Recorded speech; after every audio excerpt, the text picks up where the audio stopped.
Good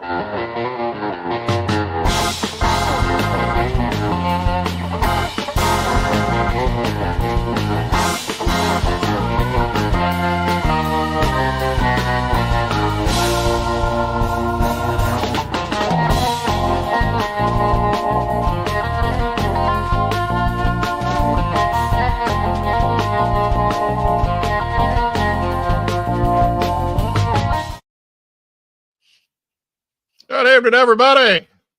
It's Wednesday night. It's 9:05 p.m. Welcome to What's on Joe Mind. We are a fan cast about the world of G.I. Joe. I'm your host, Mike Irizarry. How's everybody doing? I just want to apologize for being late. Apparently, they were showing the director's cut of the Beastmaster. No, not the Beastmaster this week. It was the director's cut of DC Cab. Oh, DC Cab. With even more Mr. T. Well, you can never have enough. No, it's not possible.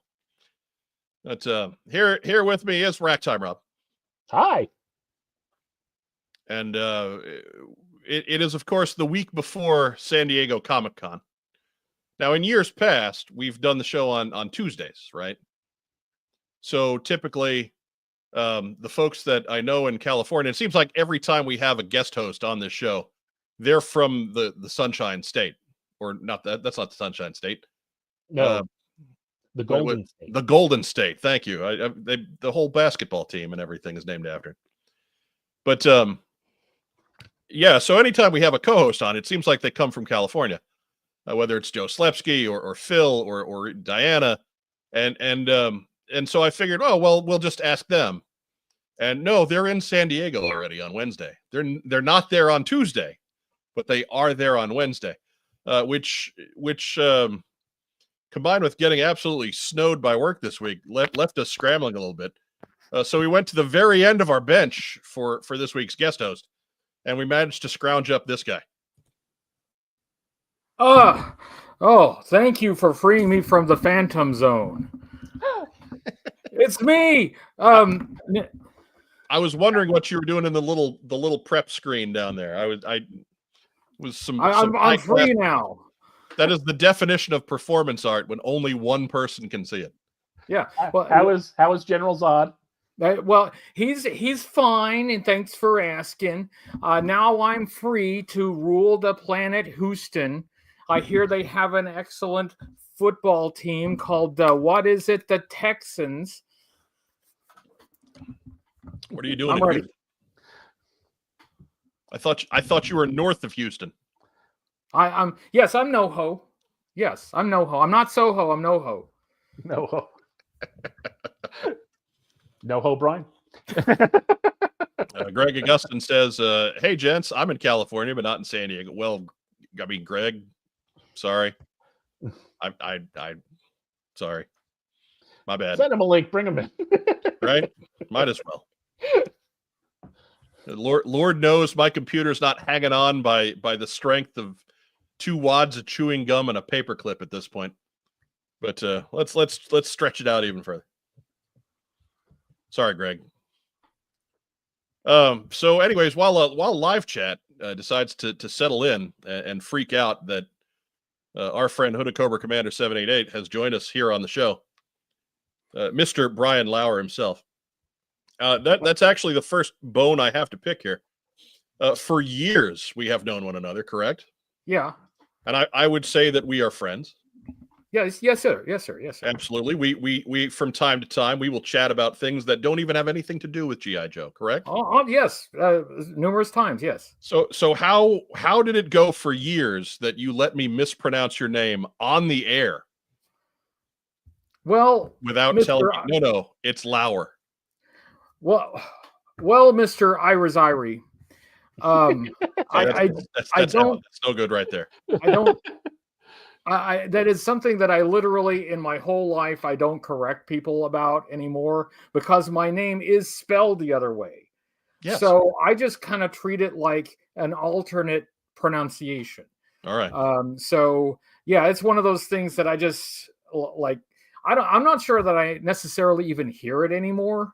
Like it's that is as much my name as the other pronunciation. So I'm like, So my apologies, Mr. Mike Iriziri, for not being upfront with you about the traditional family pronunciation of my misspelled name. And let's be honest, my name is misspelled for the way it's pronounced. It's not right. Fair enough. But I took no offense, and it wasn't. I didn't think it was important. So, but if I think the first time we had you on, I think I even asked, "Is it pronounced lower?" I don't recall that. But if I actually did lead you to think that that it was pronounced that way, then that was a really solid long prank. That was that if I actually set that up, I don't know if I should give myself credit for it, but if I actually set that up, then that's truly playing the long game. Yeah, the long con. Yeah. That's it, because a situation with absolutely no importance. It's not like we're getting married or something. Oh my God, no! What happened? No, it's nothing like that. It's just I'm just some dude on the internet. It doesn't matter if I pronounce your name right, really. But I'm gonna sit here and make a stink about it anyway. That's okay. This is content. This is good stuff. It's good. This is what people tune into the G.I. Joe show for. Right. It's what our 36 subscribers are here for week after week after week. Well, I mean, after people realize that I'm on the show, it'll be more like 34, 33. 30. We might even inch up to 40. I mean, don't give yourself some credit here. But anyways, on that note, you can, of course, help fix that situation. We have more than 36 subscribers, not a whole lot more. So if you would, go down to the buttons down there that are below Brian Lauer and click those. Click the like button, click the subscribe button. The lower. Anyways, click all that cool YouTube stuff. It's free, it's quick. Won't cost you a thing, I swear. They don't bill you later. We have other options for that. We'll talk about that at the end of the show. But yeah, so please do all that cool YouTube stuff. Again, we have stopped simulcasting on Facebook because I'm tired of people that have no claim to our music trying to get credit for our music, which is, by the way, straight out of the YouTube library. So nobody's getting paid for our theme music. You can use it yourself on your own non-existent internet talk show. But we say good for you. But anyways, so we've decided to quit fighting that fight and just abandon the simulcast on YouTube altogether. For what it was worth, we were getting about $1.20 a month out of Facebook, so we're not missing a whole lot. You can help us alleviate that $1.20 a month by clicking our little Ko-Fi link down below and being a monthly subscriber. If you give us just $1 a month, we get you in the end credits. We really do count on you guys to help keep this thing running. There are expenses involved with maintaining What's on Joe Mind. And frankly, if that had to come out of pocket, we probably wouldn't be doing What's on Joe Mind anymore. So thank you so much for supporting the show. And if you want to join in, it's down there with everything else. It's even lower. We just figured you were ashamed of Matt Lauer. Well, there was a time, but before that whole story came out about his stuff, proclivities. That's how I used to tell people, if they wanted to know how to pronounce it, it's like, oh, it's like that guy. But see, now that's out. I don't want to necessarily be associated with that Lauer now. So, and there are no other famous Lauers in the history of the world. So, I'm just SOL. He's the most scandalous and perhaps the most recent. So, I mean, you're the most famous Lauer at this point. Oh gosh. Hey, no, I think you're correct about that. My ego just got a huge boost. Right? Did you hear that? She didn't hear that. No.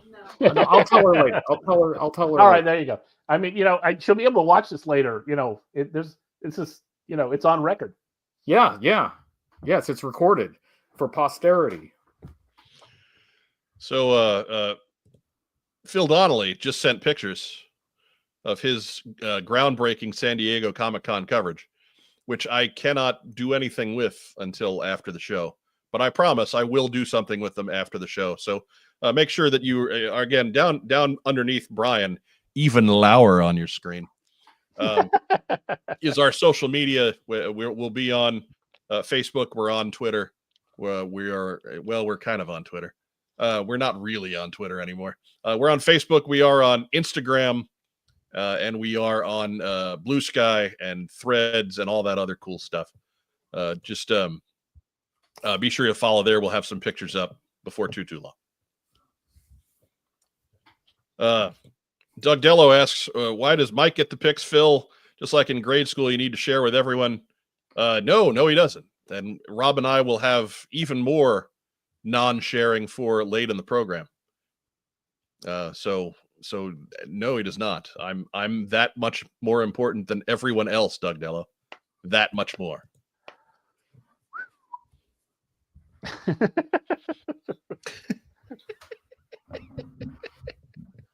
This is exclusive content. These are exclusive photos. He's going back to the con. Cobra Emperor 6 says, I don't tweet. Really, we don't either anymore. We've actually, our account is still there. It is dormant, though. We have not tweeted in a number of months. Because why support that jackhole?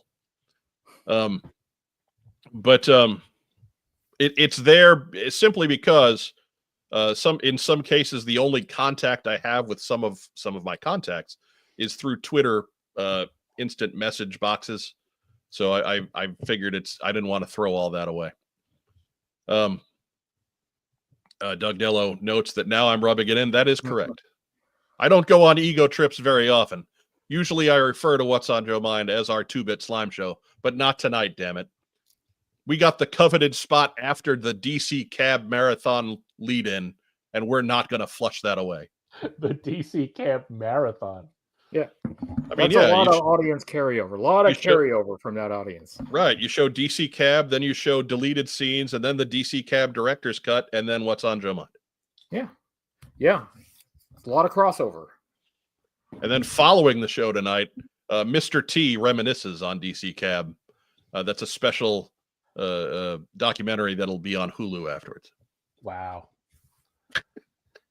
I'm there. And if it starts before the show's over, I may have to leave early. But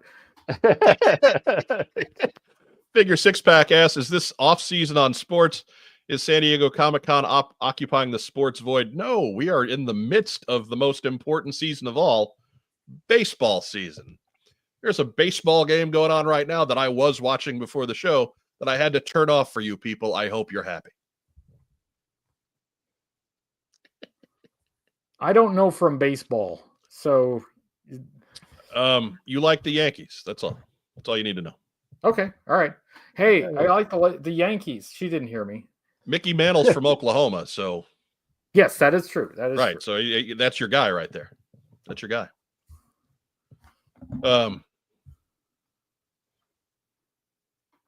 But yeah. E-worthy. What a week. Breaker, Claws, Snake Armor, Cold Slither, Night Force, Beachhead, and Quick Kick 2-pack. And I finally got my Rattler shipping notice. Ugh, my wallet hurts. Man, you singing that song with you, man. And I tell you what, that sounds like a good reason, a good segue into the news. Once I find the news button.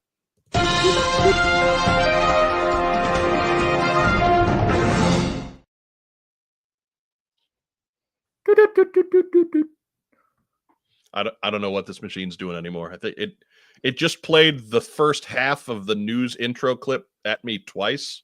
I don't know what it did for the rest of you. So if I look confused, it's because I am. Brian, are you doing Doots tonight? I spontaneously, I do Doots every night, but since I'm on the show, I feel like I should jump in. Okay, if you want, less weird doing it on the show than like just doing it in private. So it actually feels pretty good. I'm glad we with a purpose. I'm glad we can supply that structure for you.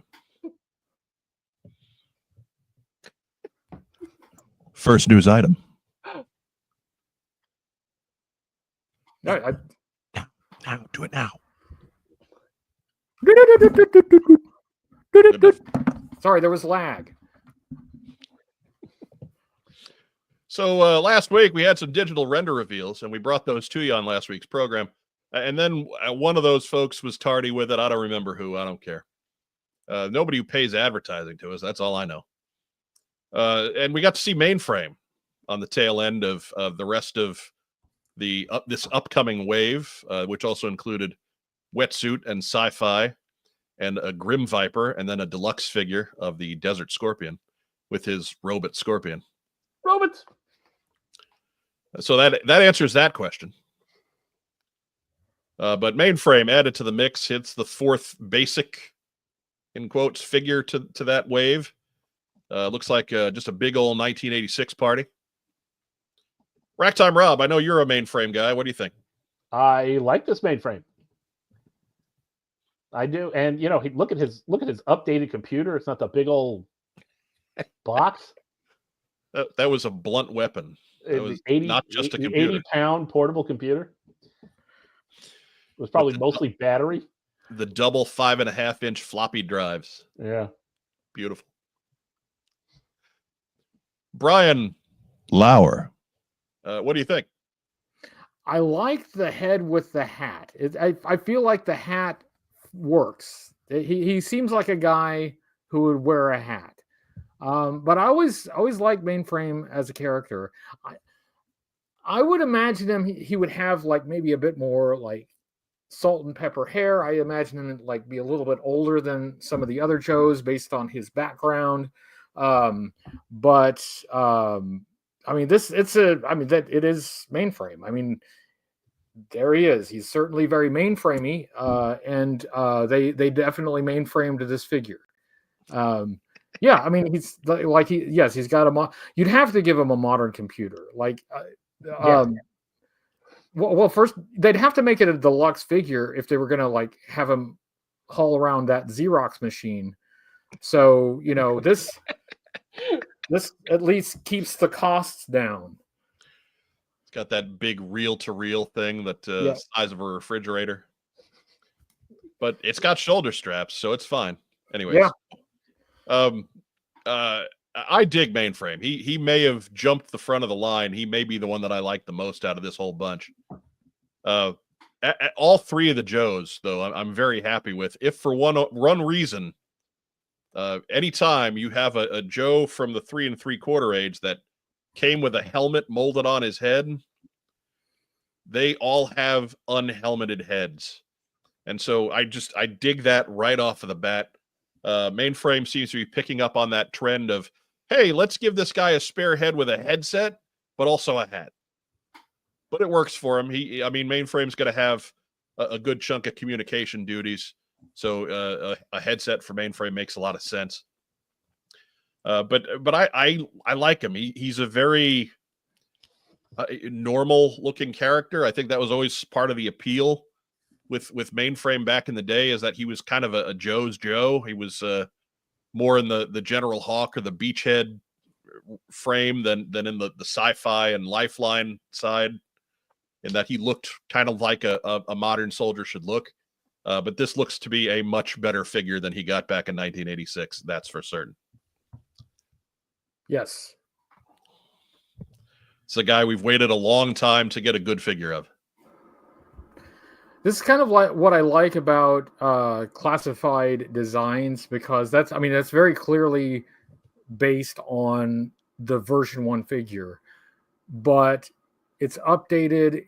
They've added some different shades of gray in the uniform, so it's a 100% Mainframe, but it still has something more. They've added a bit more interest to it. So yeah, I like it. It's nice. Right. The essence of what we've come to recognize the character for is still there. I'm knocking stuff over. I don't even know what it is. Racktime Rob, any parting thoughts? No, like I said, it carries over those classical mainframe elements, but like I said, like everyone else has said, updates it quite nicely. All right. Again, be sure to let us know what your favorite of this now 5-figure wave is going to be down in the big boy comments down below. You can put them in the live chat if you want to. I don't care. I'm not putting them on the screen. I am a dick tonight, aren't I? Tonight? Right, but I'm like outwardly.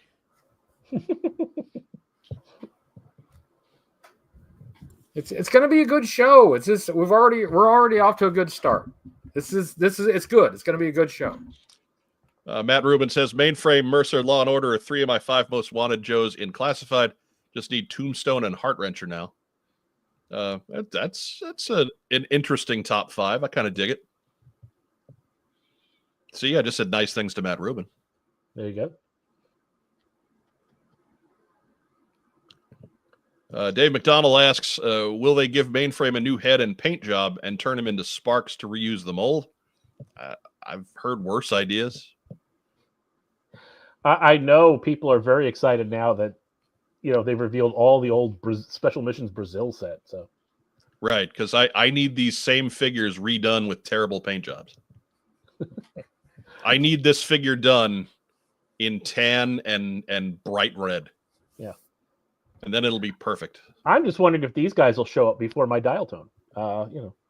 Maybe. I need that wetsuit in sparkling silver. Sparkling.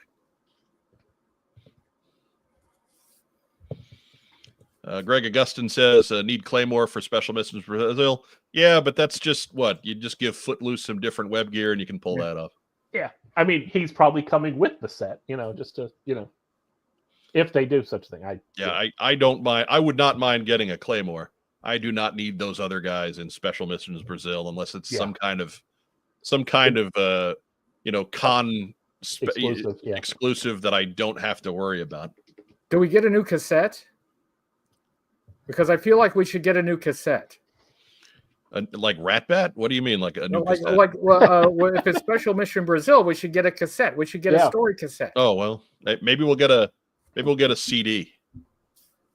Or CD. Who uses CDs anymore? I mean, lots of folks do, but it's got to be vinyl. We'll go back. We'll go back vinyl. I gotta say, it's one of the things that I appreciate the most about the generation behind us. They brought vinyl back. Like, that's just cool. You can't convince me that vinyl is a better sound than CDs, because that's just not possible. It's all in your head. But the fact that they bought enough vinyl to make vinyl a legitimate industry again, kudos, kids. Way to go. Good job there. Okay, Boomer. Right? I feel older every day. Older.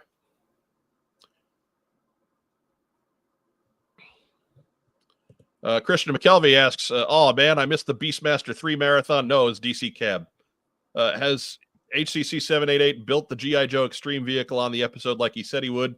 No, because every time he tries, I cut him out. I got to get another Extreme vehicle. I'm not like actively collecting, so I'm not running across these things like I used to. So I actually have to go out of my way to find a G.I. Joe Extreme. I have to go to places where you would find G.I. Joe Extreme vehicles, like junkyards and trap houses, various like boarded up warehouses. Right. Yeah. Trap houses. So yeah, I haven't run across any. Hobo camps.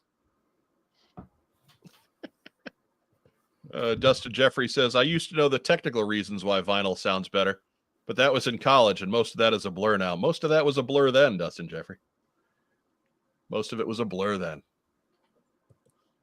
And again, look, I get the whole vinyl playing experience is more fun.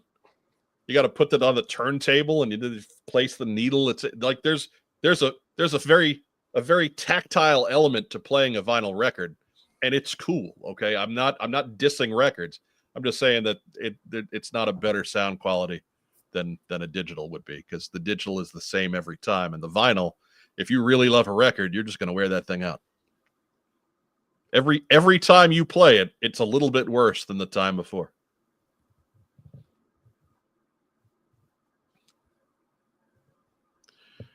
Agent Chuckles with the best advice you'll hear all night. Hey, good evening, all. Be sure to hit the like button. So help me, you better hit the like button. I think Agent Chuckles is making threats on our behalf, and I respect that. I thank him. All right. For once, I don't have to be the butthead. Ugh. Anyhow, next news item.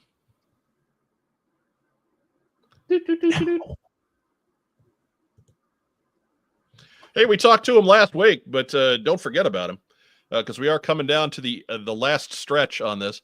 Word Burglar Rhymes with Comics is happening on Kickstarter. It is completely funded. Not completely. We still have some stretch goals left. It is going through July 30th at 11:59 p.m. So basically through the end of the month. Almost, right? July's got 31 days, so almost the end of the month. That'll be next Wednesday. Right. You can head over to Kickstarter, type in Word Burglar. This should pop up right for you. And, you know, lest I forget.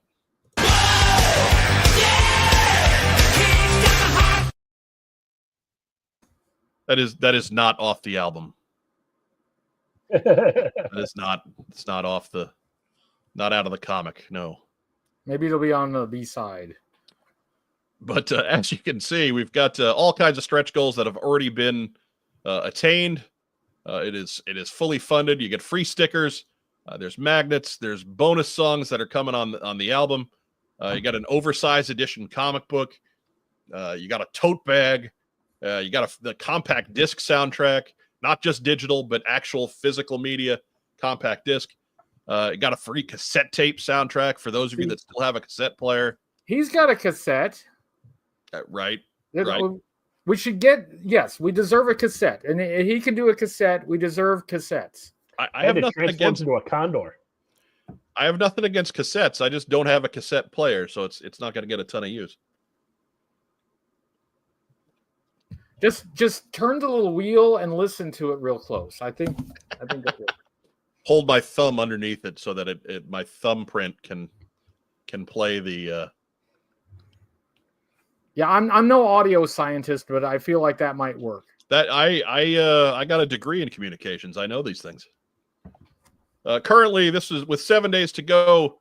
This project is sitting at 22,800 and change. If we get it up to 25,000, that means there is the exclusive signed War and Wardrobe lyrical card back, and that is for every backer over $35, which is, I believe, the standard donation. And then 35,000, which is certainly within reach, coming into the last days. That's where the option for the vinyl comes in. Vinyl, okay, now I'm in. Right. And if the vinyl is unlocked, you'll be able to add the copy at an exclusive Kickstarter discount price. So don't know what that'll be. Obviously, we need to unlock it to get those details. But it is certainly within reach. If you have been sleeping on this to this point, if you've been sleeping on it since last week when we had Word Burglar on the show, shame on you. But head over there once we're done here tonight. The link is down below. Be sure to check out Word Burglar Rhymes with Comics, #1. Neat project from a good guy, a mainstay of the G.I. Joe community. Shout out to Interrogator fans.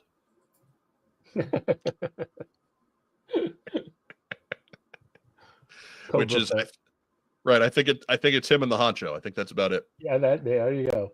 That's all they're the only ones I know, but anyways, next news item. He's choking on us, Rob. He's choking. I know. I'm trying. And I'm glad you're there to back up. I'm sorry. I wasn't ready. I wasn't prepared. I Focus, dropped man. Focus. I dropped the dukes. I dropped the doots on you guys. Oh man, somebody's gonna have to clean that up. Oh, cat sighting. That is not Alistair. No, that's Lemon. Okay. Alistair's still mad at me because I made him move out of my chair. Oh my god. That is a great sin in cat world, so I understand. You made me move. Right. Yeah, I'm sorry. I made him move out of his chair. Right, the people chair. And Alistair thinks he's people, so. Anyways, also on Kickstarter, it's International Freedom Force.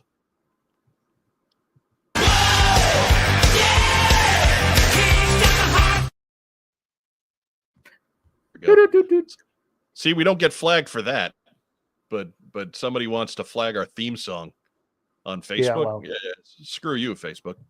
Anyways, International Freedom Force from Heavy Armor Toys, funding now on Kickstarter through August 23rd at 11 p.m. Eastern Time.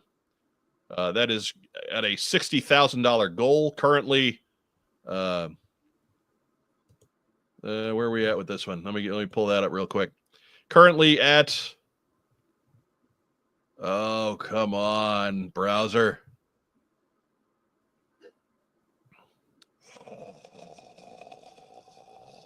Now it's thinking. So I'm just gonna stare off into the distance and stop me if I start to drool. Good. It's at 11,104. Hey, good. Whoa. So 11,000 needed towards its $60,000 startup goal. There are 4 figures in this assortment, plus a number of cool and easily attained stretch goals once you get past that 60,000. Heavy Armor Toys, they're not as big and flashy as some of the other projects that have come down the pike. These are guys that are pretty well designed to flesh out your armies. You can see there in the promo shot, we've got, that is, let me make sure I'm getting this right. The ginger gentleman is the U.S. Air Force Pararescue. The fellas in the background getting shot up, those are terror troopers. Those are generic bad guys. And then you've got the gentleman in the Recondo hat is the Australian ODF. And then the other fella is the SAS Commando up front, dealing death in the very front of the battle there. So we've got some international options in your heavy armor line. Make sure you're checking these out. Stretch goal number 1 is attainable at just 64,000, and that is an Army Ranger. They've got multiple heads, removable hands, and you know what? Head over to Kickstarter, check the campaign out for yourself, and you'll see all the stretch goals and stuff laid out for you. Heavy Armor is doing great work. These are high quality figures, and they cost significantly less than some of the folks that are also out there doing similar O-ring figures. So if you're looking to pad up those armies and build up the ranks, Heavy Armor is a great option for you. The link to this campaign is, of course, down below. But still lots of time on this. Still got a month. Be sure to check that out. You get 5 of these guys for $100. You can get 10 of them for $190. Very affordable. Very doable within most budgets if you're into O-ring toys. So check that out for yourself. Again, International Freedom Force from Heavy Armor Toys.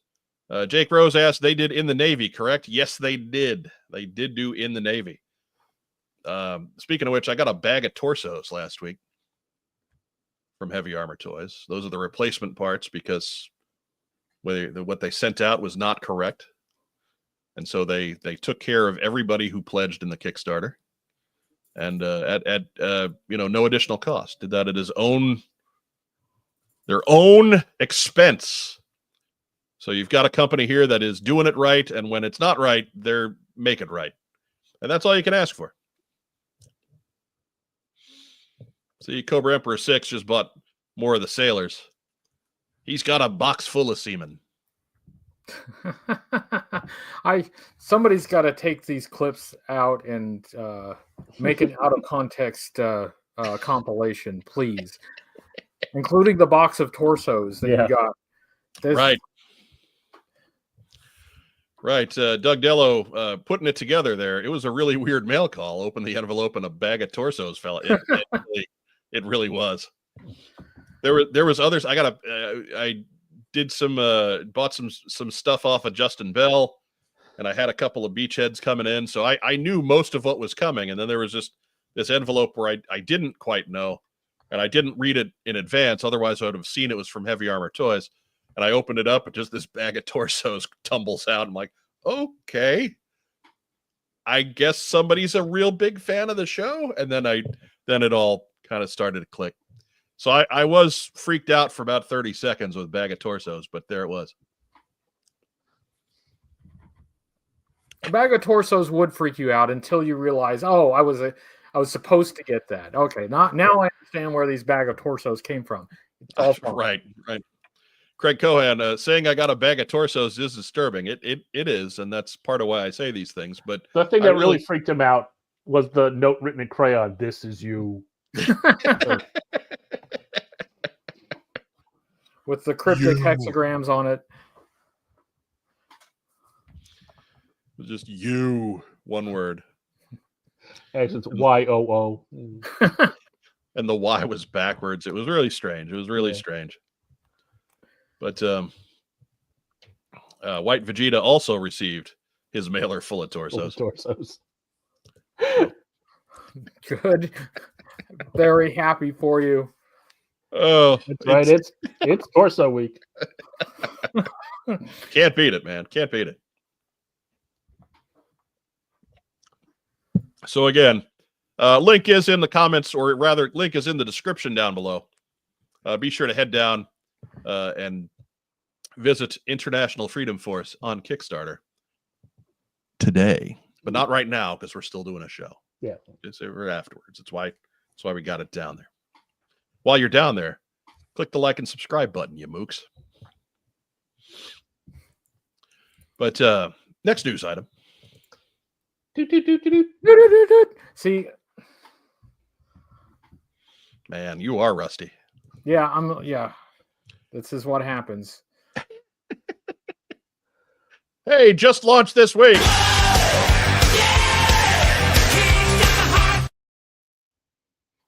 That's right. It's Kickstarter trifecta. As Renegade Game Studios in on the action, launching G.I. Joe Risk through the platform. That is funding through August 14th at 3 p.m. It is already funded. This funded in about 10 minutes, so you don't have to worry about that.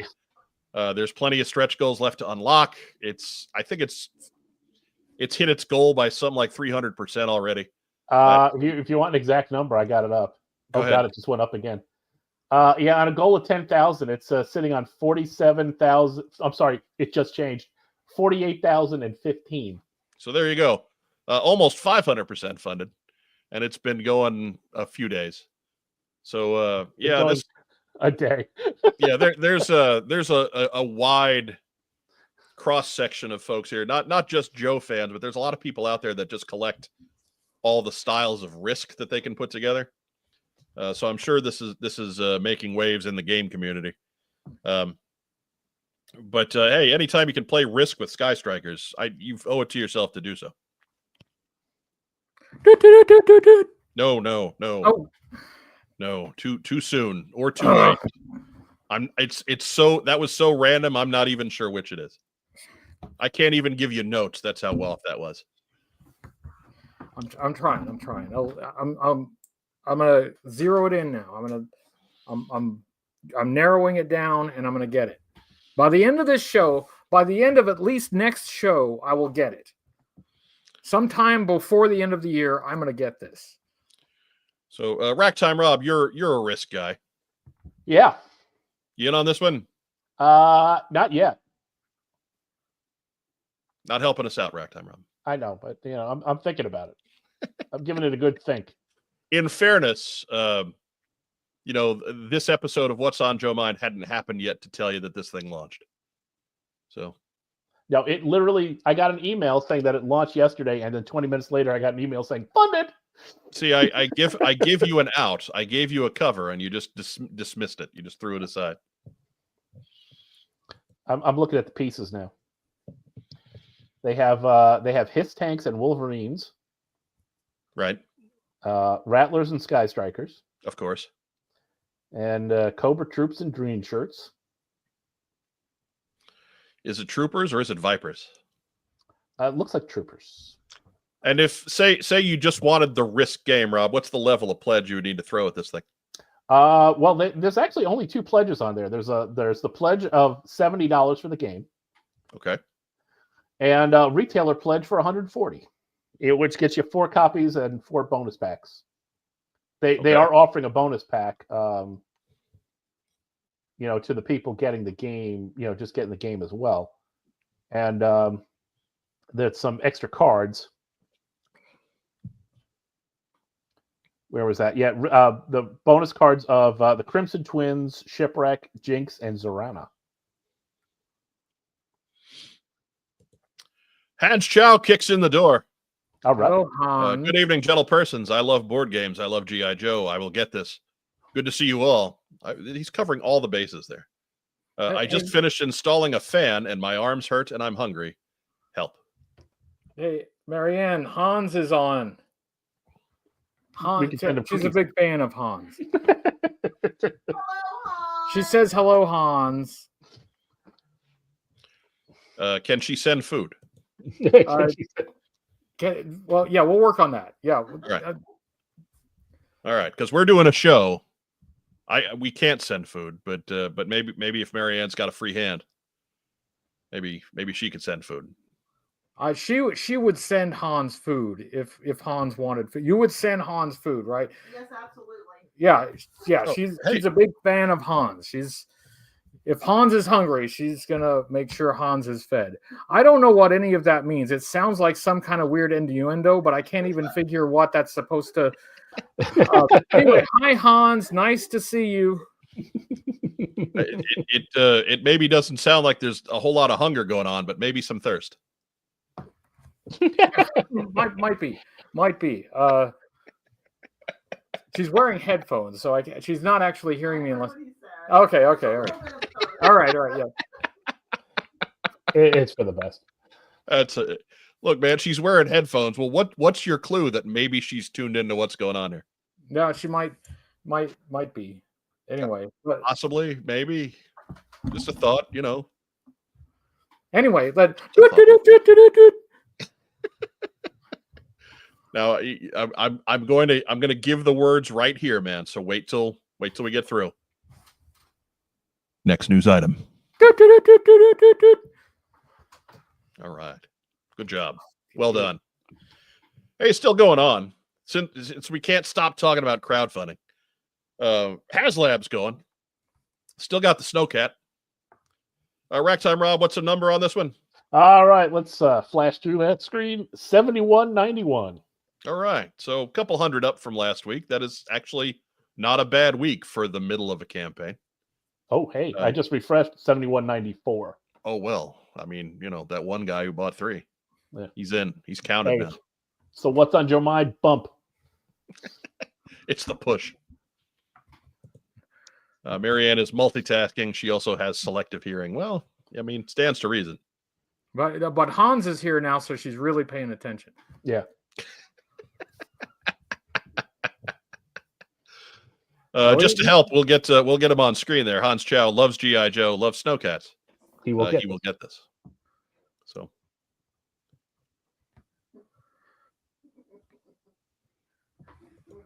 Yeah.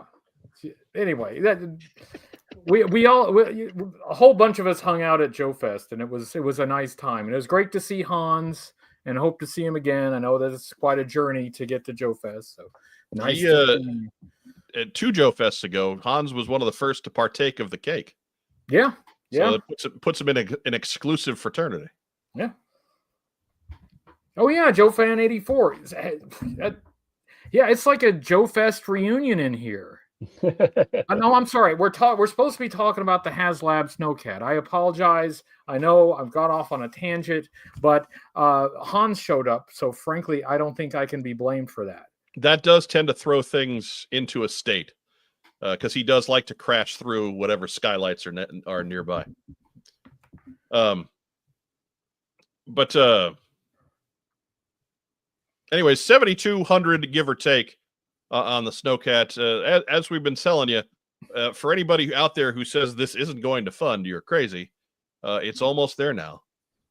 I would even go so far as to say, considering what the normal end of campaigns look like on every HasLab campaign, all of those stretch goals are still on the table as everybody decides to either quit making a stand or just deciding that they like it and want more toys.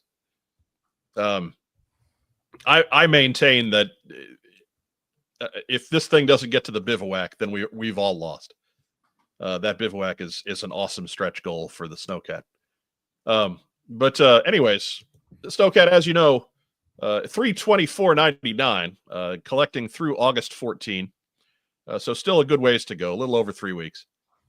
Includes the driver Frostbite in its base release, ski torpedoes with storage crates, missiles and blast effects, a removable missile launcher system. The back converts to troop carrying space. It's got realistic engine details, a pull-out cooking station, adjustable cockpit controls, an opening cockpit with side windows, working headlights and light-up dash details, and working rear treads. It's pretty large. It is longer and wider than the HISS tank was, and you know what a hoss that was for anybody out there. And there seems to be lots of folks still maintaining that this is too small to be a HasLab. Yeah. Anybody who says that this is too small to be a HasLab, you need to not watch any more of that video and just move aside to people who are actually telling you the truth. Is it as big as the Rattler? No, but come on now.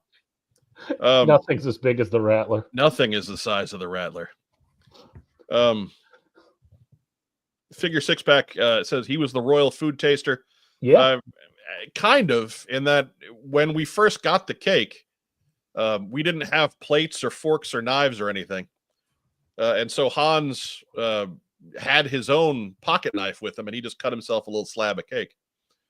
And so it worked right there. I believe he was the first to cut into it, though. So I think he first or second. But Craig Cohan asks, should the Snowcat be a HasLab? If that's the Snowcat, yes. Right? Yeah, like I don't know if there's an assumption that the HasLab projects will just be progressively larger in size, but there's only so much more you can do as far as size goes. So right. I understand why they went in this direction.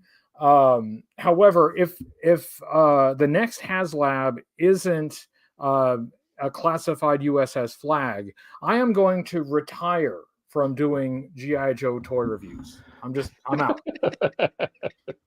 Which a bold stand. Which you've already done, by the way.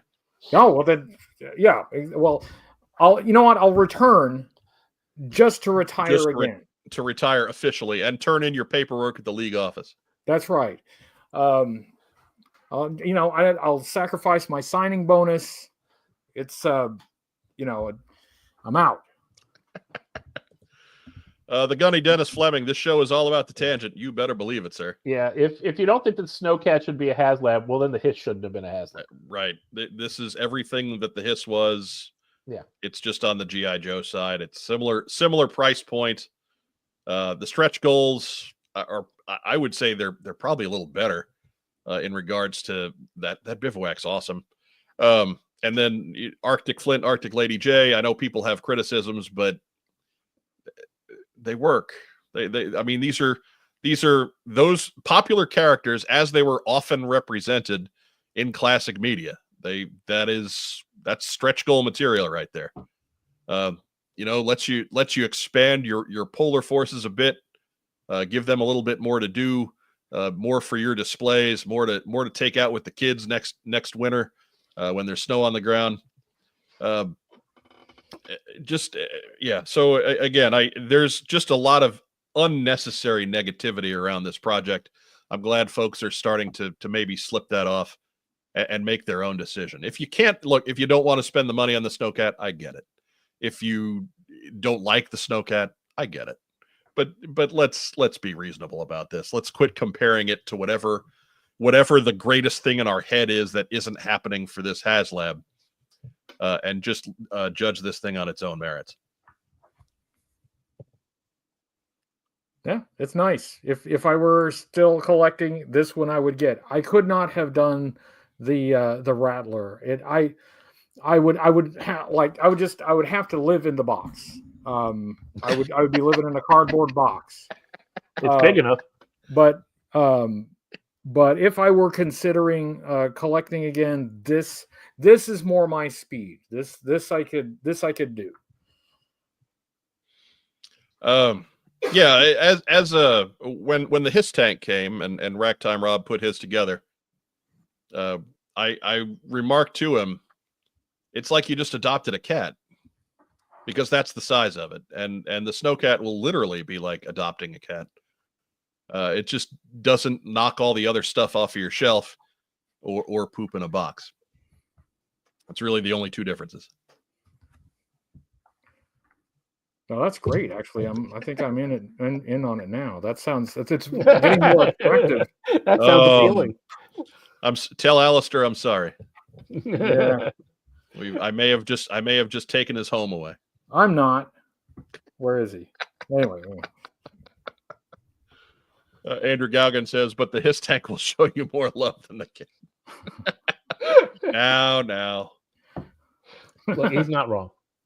Look, I have lived with 4 different cats in my life, and all 4 of them were as affectionate as hell. So, yeah, no, that's not true.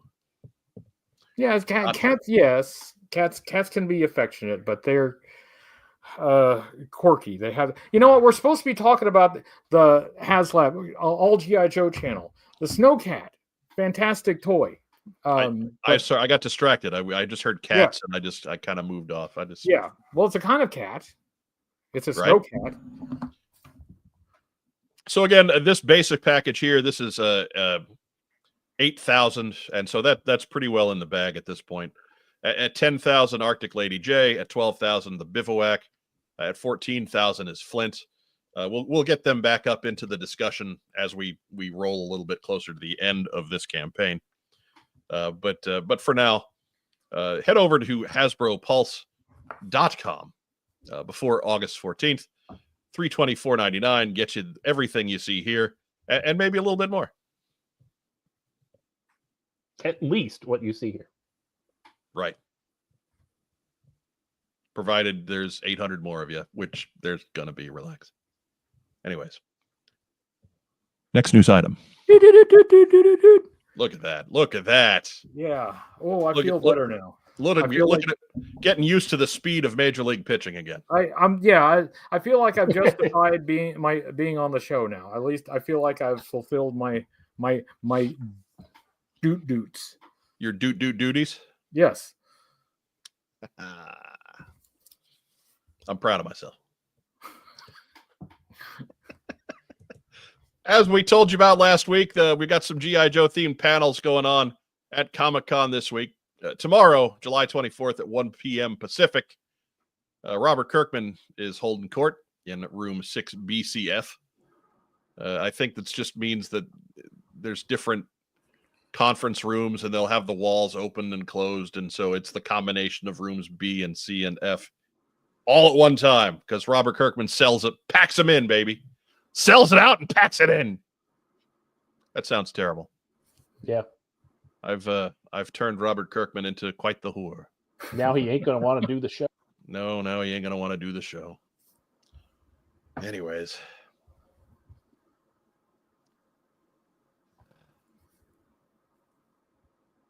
San Diego.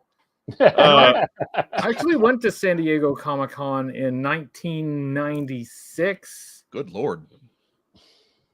Yeah. That was before the internet, wasn't it? Before computers, before telephones. I met Mark Hamill there. He was a guest there, so that was all right. Meeting Mark Hamill, that was all right. I take that. That's my entire San Diego Comic-Con story. So thank you very much for listening. He's apparently a lovely gentleman. Does he still send you a Christmas card? Well, we're basically best friends. But actually, like, true story, he was there to promote a comic book that he wrote, and the comic book people were wanting him to sign only the comic book stuff and not, you know, the Star Wars stuff. So he was just like signing the Star Wars stuff kind of like to the side. Here you go.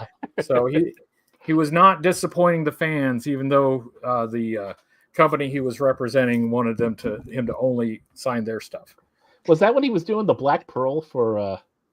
I think something like that. I can't remember exactly what the title was. I don't care. Mark Hamill is Luke Skywalker. Exactly.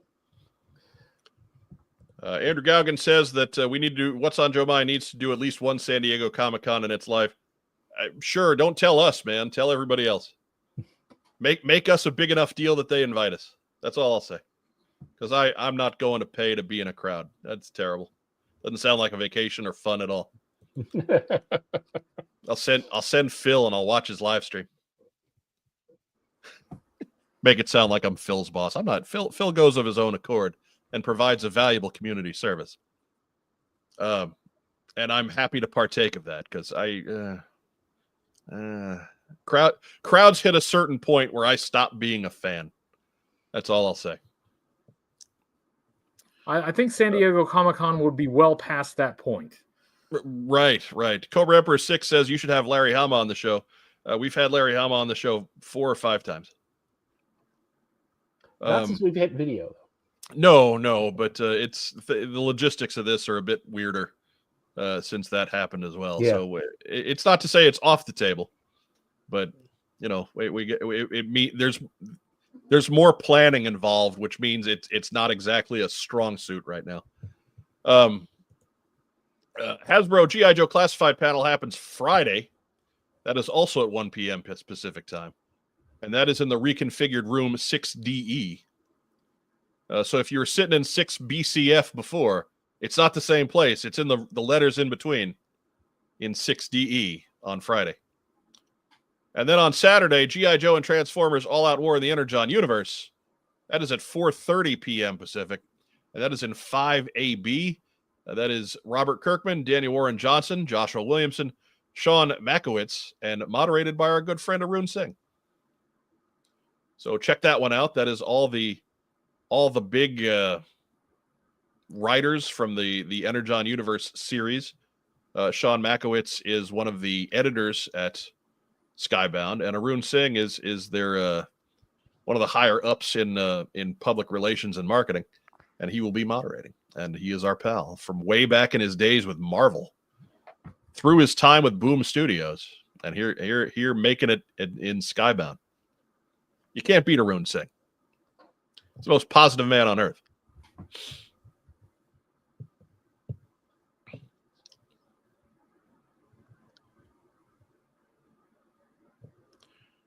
I thought the Joe panel was 1 o'clock Eastern.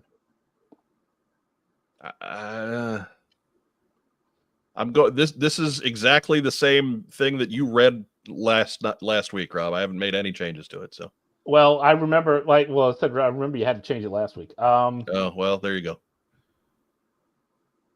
What am I looking for here? I don't know. I wager to say that anyone who's going to these panels is not watching the show, and is there's nobody in our live crowd right now that is like, oh my God, I got to get to San Diego before tomorrow. Like nobody's doing that. So anyways, Torpedo Mike says, JoeCon is more tolerable than San Diego if you must put up with crowds. Well, that's not even close, man. JoeCon is a shadow, a shell. Even Joe Fest, bigger crowd at Joe Fest, but yeah, that's not a San Diego.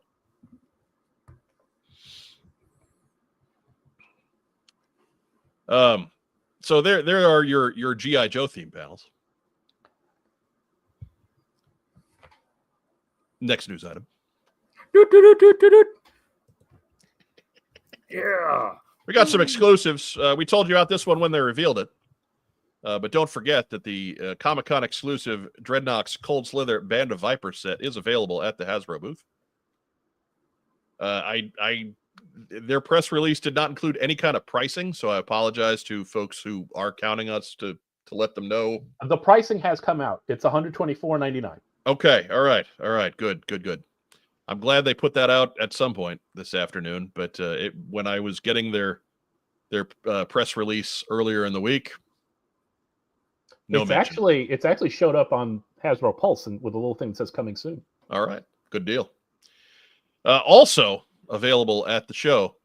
Obviously tomorrow night is the one night only Cold Slither live at Brick by Brick in San Diego. Tickets are still available if you happen to be in the neighborhood. Show is at 8. Cold Slither album, the vinyl, is available in Zartan Chameleon Blue at the Hasbro booth, and then in Blood Red Moon at the Raining Phoenix Music booth. So if you're totally into all of the vinyls, 2 more of them for you right there. And they play Cold Slither. Figure 6-pack. He's excited. Yeah, I'm excited. I think it's fantastic. I obviously, again, I'm not collecting, but if I were, I would be all over this. This is fun. I enjoy this very much. And that they're doing an album. They actually have a vinyl record coming out. As long as it's vinyl. I like a cassette, but I'll settle for vinyl. I believe 8-track is on tap for later in the year. Yeah, it's okay. I could do that. Every once in a while, I find an old tape 8-track player, at a junk shop. So I could do that. But this is delightful. I like this kind of thing. Joe ARH says it limited to 2 per person on Pulse. So there's that. But that's to be expected. 125 for something of this nature and of this size is really not a bad price. They're not designing 80s rock and roll instruments with the intent of using those again. Not to mention a lot of these parts are going to be one and done. Yeah. $125 for this is pretty good, really. That seems to be the general consensus. I'm surprised. I really thought that was going to be more expensive. But next news item. Hey, also happening, Super 7 released their San Diego exclusive. And you can see here, this is the Zartan Cold Slither Comic-Con exclusive. This one will also be available at Big Bad Toy Store. It is basically the Cold Slither Zartan that we've already seen. It is just redone in more 1984 accurate colors. It's a remold. It's not, there's no new parts or anything. It's just done in more classic colors. And it's also got, you see the box there. It's also got the tour poster, and it's also got its own 45 of the Cold Slither single. And it's got that guitar pick in there. It's a neat little set. Again, this will be available on Big Bad Toy Store. Did they give you a price on that one, Rob? No. This is the first I've heard of this. Yeah, I went looking for it earlier today on Big Bad Toy Store. They didn't have a listing up for it that I found. That's not to say that it was there. It was rather not to say that it wasn't there. It just I didn't find it. I'm sure we will get a better look at pricing and stuff once this week. Yeah, I got it. Okay. They must have just popped it up. Yeah, it's available for pre-order now. It looks like. How much? $54.99. Okay. So if, go ahead, Brian. Michael Charles Hill, who wrote the episode for Cold Slither back in the day, he went to Assembly Required 2 years ago, I think. And last year, yes. Yeah. And I believe that was his first kind of experience with the G.I. Joe fan community. And this is, I just think I'm really happy that this is getting some recognition and that he seems to be enjoying kind of the resurgence of Cold Slither, this silly thing that he did, decades ago, is still enduring. So I just think that's a really positive thing, and I'm really glad to see that since he's engaged with the fans, that we're seeing even more of his legacy come out, including Special Mission Brazil. That was one of his as well. Speaking of assembly required, Brian, are we going to see you there in November? We are really going to try. Hey, are you listening? Can you hear me? She's not listening now. Anyway, Marianne has never actually been to assembly required, so we were talking assembly required. Were we still thinking about that? Yes, we're still thinking about that. We're still that's still a better than, I'll say better than 70% chance that we will be there. All right, excellent. Excellent. It's a great show. Dak Nomad notes that Michael Charles Hill, easily one of his favorite people. He was he's a sweetheart of a guy. He was a really cool guy. And the panel, let's see, I think Jason Merle moderated the panel that he was on. And, he was just talking and like dropping this information about the animated episodes and about Special Mission Brazil, all these things that we never knew, like like all this like new information he was just casually giving out there, and that was a really fun experience. So I'm delighted to see the Cold Slither stuff, and I hope to see more of it, and I hope he's enjoying his newfound fame. Right. It's kind of the writer's dream, right? Just to get this much of a relevancy bump off of one thing that you've done. So, I mean, absolutely. Again, he seems like I've gotten to meet him just the once at last year's assembly required, but just an absolutely great dude. So very, very happy that he's here to get his flowers.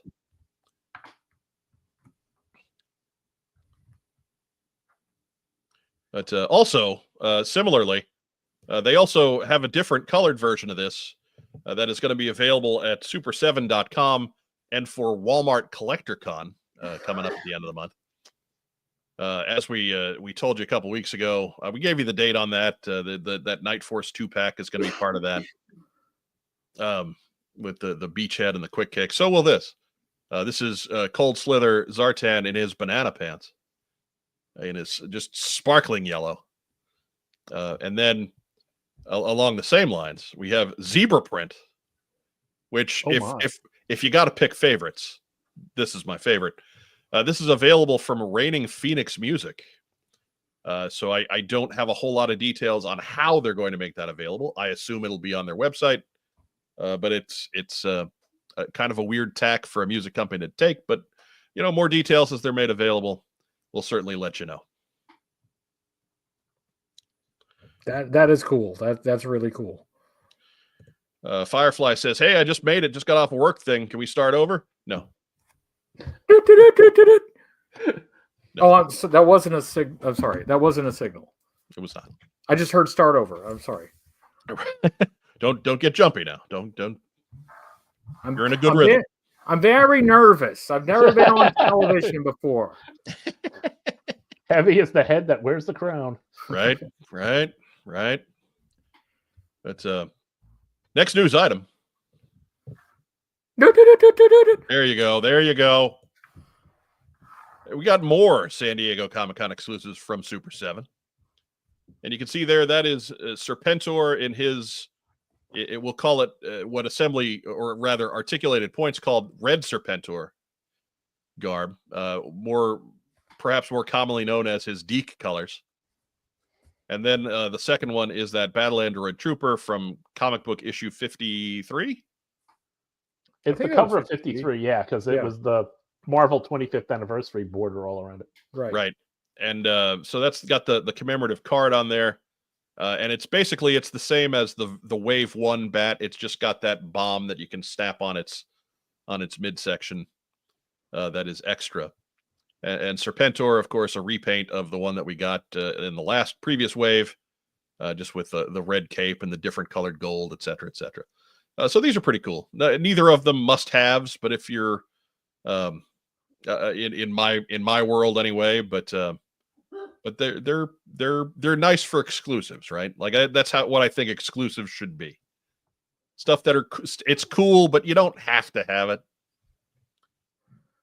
We're getting into the Deke era now. We're digging into we're getting Deke.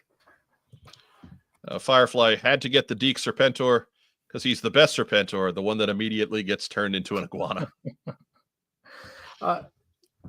You know, the kids who were fans of G.I. Joe during the Deke era, they are coming into the community now. They're now of an age where they're getting nostalgic about that. So it makes total sense to me that we're getting Deke.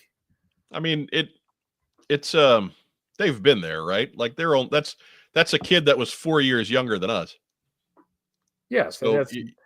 So that makes them what, like 45, 46 years old. They've been around. They're 30, 28 or 29 or something. They just don't have to listen to us all the time anymore. This is it. So Joe Con was a 12-inch show when it started out. Eventually became a 3.75-inch show, and we're going to be entering the phase where it's exclusively a Deke era show. I think that time has passed, man. I think we've. Did they already do that? I think we scooted right on through it. You're right. Yeah, we're barreling into bygone era. Right. It just is. I'll call Ed. I'll tell Ed we need an all Deke theme next year. Oh. We could have a dramatic rereading of Kindergarten Commandos. As Alti66 says, they're old enough to know better. Yeah. See, I'm with you there, man. You understand. Deke is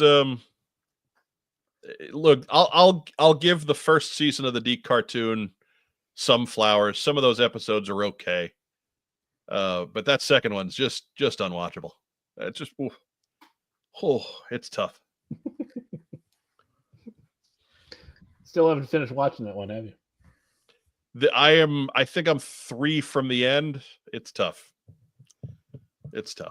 I think the last maybe couple episodes were just clip shows, I think, if I remember right. So there's not really much to even watch there. Right, but it's clips of bad shows. So yeah. You don't want to do that either. Yeah. Okay. Truthfully, like I'm almost to the point of warming up to the camp nature of some of the goofier aspects of G.I. Joe. I'm almost close to warming up to it, but I'm not quite there yet. So I haven't embraced the Deke yet. But I'll admit I'm warming up to Deke. But we're not, we haven't completely, embraced it yet.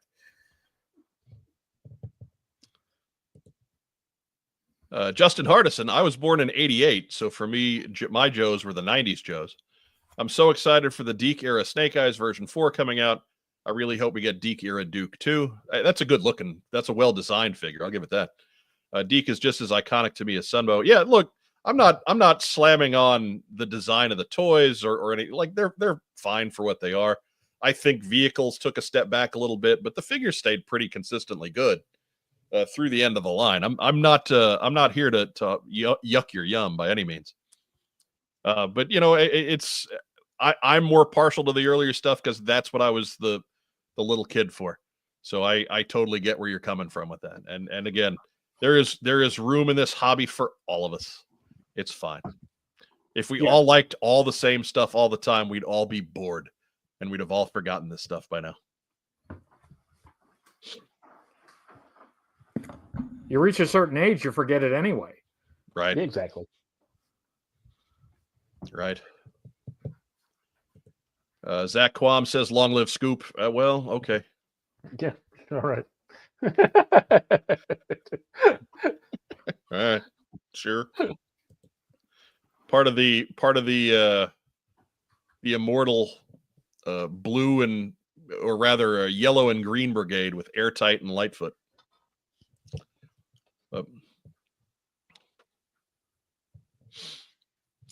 So there's those. Again, I expect that pricing wise, these are going to be wherever that $20 to $25 range that the normal figures are. I don't think they're going to charge any more for these. They're just not going to be quite as available. Next news item.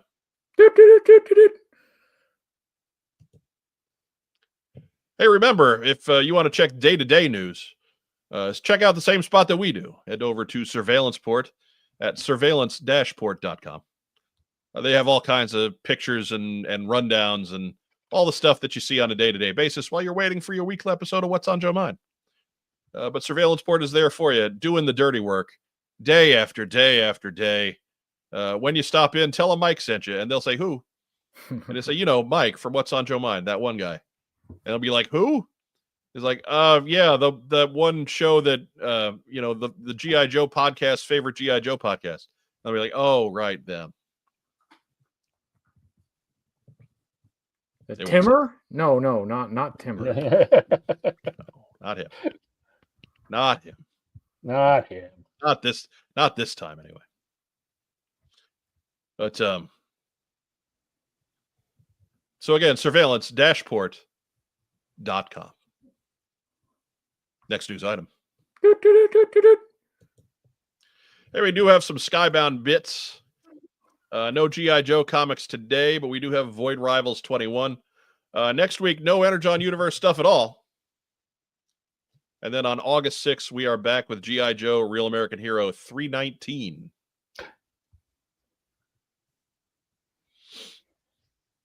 So there you go. Yes, we are.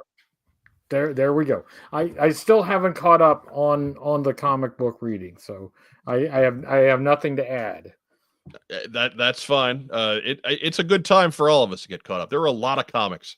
We have been talking a lot of Skybound over the last couple of months. I'm glad that we don't have to do it quite so much this week and next. So we get a little time off. All right. Little space. It's a 5th week. Right. Seems to be going well, though, so great job. Hey, Codename Cujo's in the house. Hey, Cujo. Nice to see you. Recognizing that HCC is in the house. Where? I don't know. I think he's trying to get Alistair out from under the bed. Yeah. He's still snubbing me. He's still giving me the cold shoulder. Just under the desk, passing wind at you? Yes. Yeah. I'm not, that's what the smell is. Yeah, so I don't know if Alistair will make an appearance this time because I dared to want to sit in this chair that I'm sitting in right now. So next news item. Hey, it's the time for the GoFundMe portion of the program. Remember our good friend Roger still having issues with his vision. His GoFundMe is to have certain necessary surgery to save his eyesight. The link is down below. He will describe it to you. He got some kind of an infection that got compounded by shingles. It's all there on the page. Again, I don't want to go too far into his medical history. I don't know what's written on there and what I just know because I've known Roger for 15 years and we talk about this stuff. So I don't want to give away non-public information. I just know that I do want you to donate whatever you can to Roger's GoFundMe to help save his eyesight or help restore his eyesight. He's not in a situation where he's degenerating any further, but there's a procedure he can have done to restore what he's lost. Yes, and that reminds me, I had shared his GoFundMe before, but I haven't shared it recently, so I will do that again. Right. So that officially makes you part of the problem, buddy. It's my fault, and I apologize. Mistakes were made. Right. But I feel like I've learned and grown. Roger, we're sorry. It's all Brian's fault. Yeah. Yes, I'm glad we got down to that. So I take responsibility.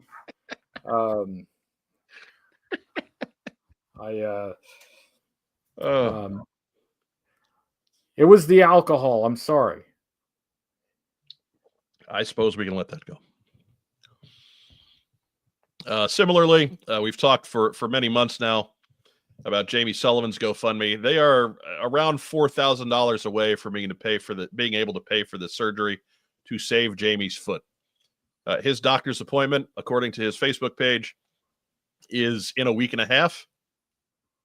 So, thank you for everything you've done, but please remember, you got $1, you got $2, you got $5, whatever you got hanging around. I know we talk a lot about people spending money on this show. It's a show about adult men collecting toys that tend to be expensive. It's just the nature of the beast. So while I apologize for that, again, I do say, whatever you got left over, even if it's just a couple of bucks, send it over to Jamie Sullivan's GoFundMe. The link for that is below as well. Jamie had some issues with an infection in his foot. His insurance company decided, you don't need 2 feet. His doctor said, no, we can do a procedure to save that second foot. And his insurance company's like, he don't need 2 feet. So yeah, insurance companies in America suck.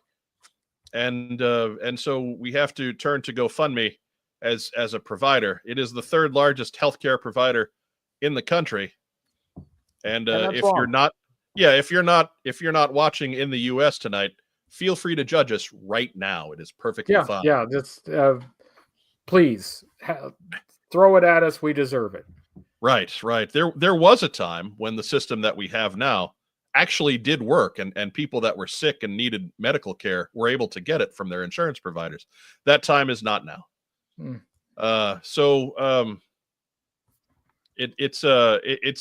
getting down to the nitty gritty. We need to make sure that Jamie is able to hang on to his foot, because feet are nice to have. I have 2 of them. I can't imagine giving one of them up for anybody purposes, let alone some nameless, faceless billion-dollar corporation that is preparing to pay out millions of dollars in bonuses to the board of directors. Firefly says he's in the US, but he'll judge anyway because we invited and because it's convenient, and that is fine too. So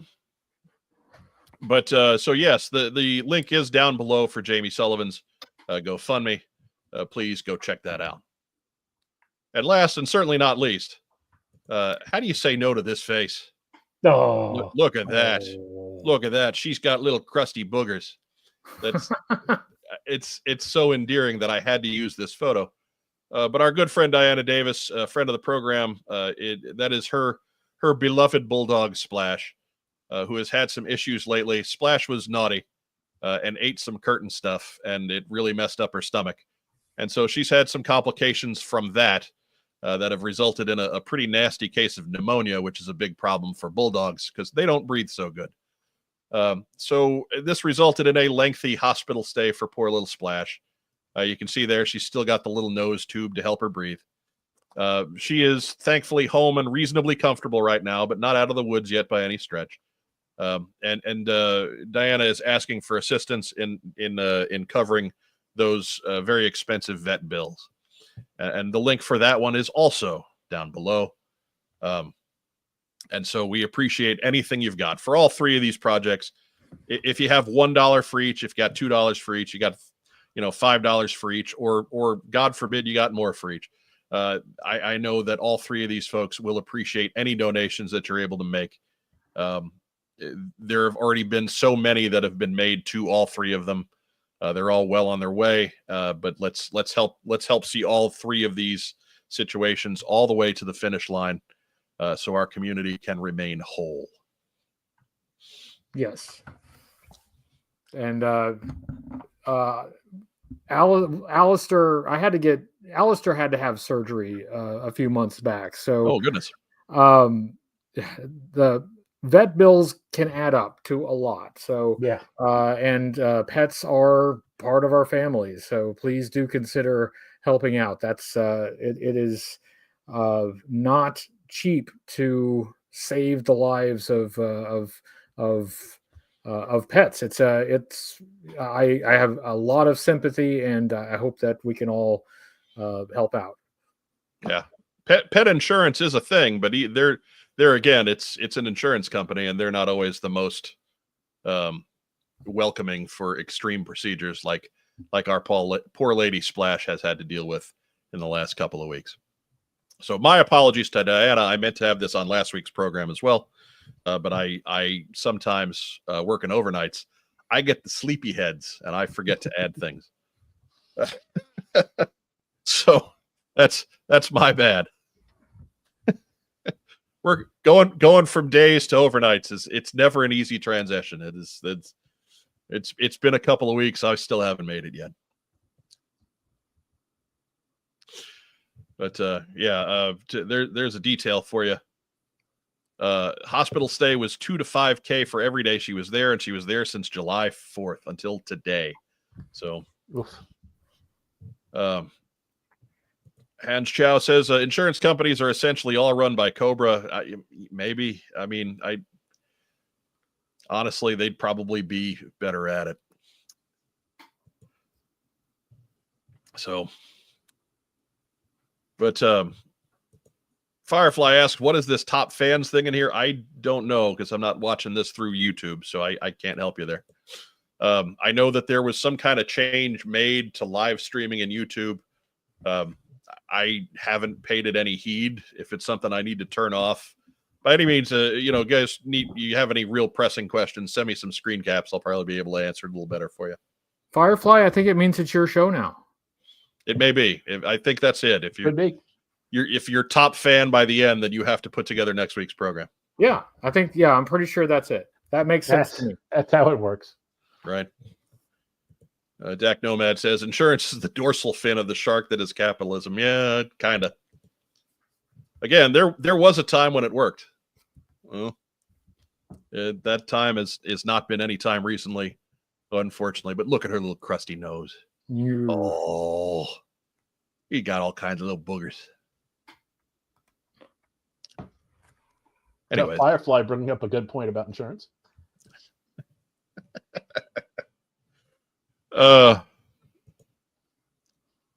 Cobra is what our keep your work insurance at a crazy cost thing is called. So Hans Chow isn't wrong. I always thought that was kind of funny too. That is accurate. That Lilith 1978, always make sure your door is insured for Hans Chow entries. That's true. Yes. That is true. I can't say anything I'm thinking right now. So anyway, let's... Matt Rubin says the leaderboard is just YouTube trying to be like Twitch, since a lot more gamers, game players are streaming here instead now. So there you go.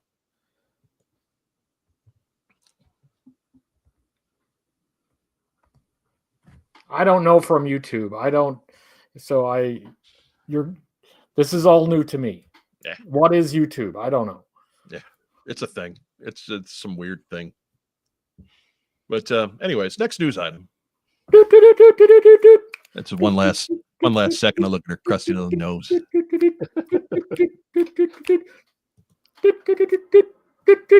Hey, the swag shop's going on sale again starting tomorrow. Hokey smokes.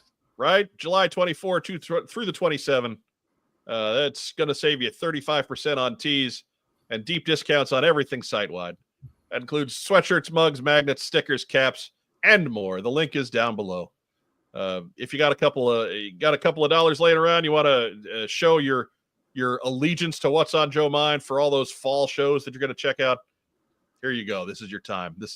Your time is now. I have a collection of what's on Joe Mind shirts, and I'll probably get more. There you go. It can include the new 14th anniversary Sky Striker F-14 Tomcat outline. Very nice. We went minimalist on this one. I gotta figure out backpack face before this sale's over. I gotta make that happen. Backpack face. Good. Excellent. So classy, again, stylish. link is down below, 35% off on most tees. Check it out once we're done here tonight. And that's the end. G.I. Joe 3D Printing Podcast, proud to present Chonky Tank Kitty and his Meowler Tank. Be sure to check out Mike, Mark, and Archwan in their once every couple of weeks exploits into the high-stakes world action, intrigue, and 3D printing. There, if you're on our channel page, we've got a link to them on our channel page.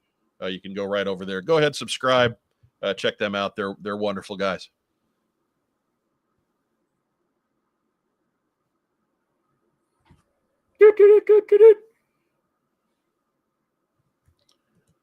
Firefly says, I love my What's on Joe Mind shirts, and my wife always compliments me in the brown one I ordered.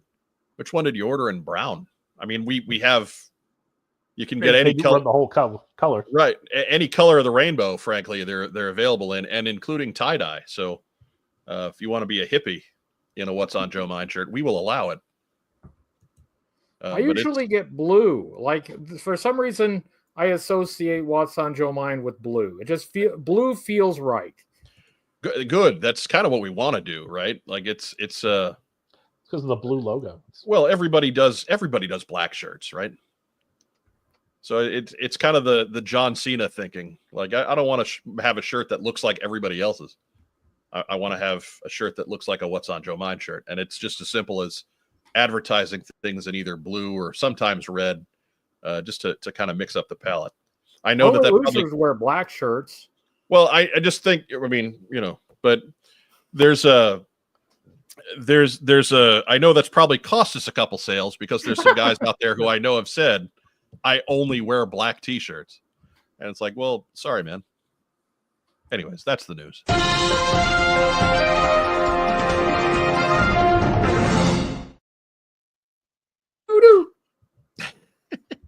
Be right back after a quick message from our wonderful friends and sponsors at Kokomo Toys. We buy, sell, and trade vintage and modern toys. G.I. Joe, Star Wars, Transformers, Marvel, DC, and more. Located in beautiful downtown Kokomo, Indiana, we are open every Wednesday through Saturday from 12 to 5. It's a theme park of nostalgia. Join the thousands of people who have traveled from all over the Midwest for over a decade to buy and sell with us. Get your geek on. Hey, the computer decided that everybody could come back after the Kokomo Toys spot. But it was thinking about it. Right. It was a little iffy for a second there. But I noticed before though you were doing the shooter.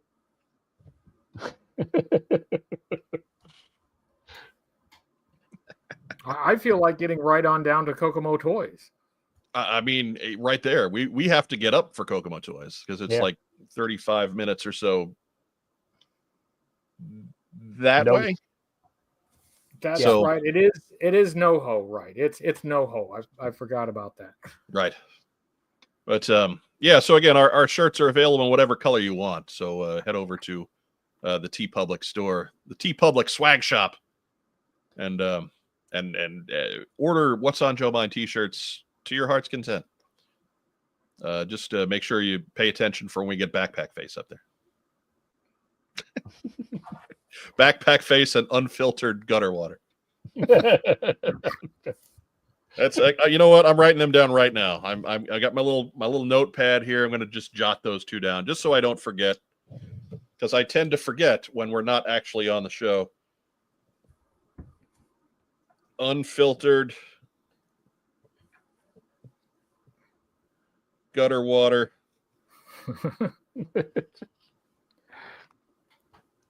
The two T's in gutter. Yeah. 2 T's. 1 G. Backpack Face. There we go. Right here. It's on the list. On the list. Right there. So maybe I'll actually get to work on them during the week. But while we're talking about during the week, man, Brian Lauer, what you been doing with yourself? Me? Myself? I have been working, so I haven't seen the sun or any other human beings for a little while. But other than that, well, I mean, we went to Joe Fest, and we are taking another trip this weekend, so we're still traveling.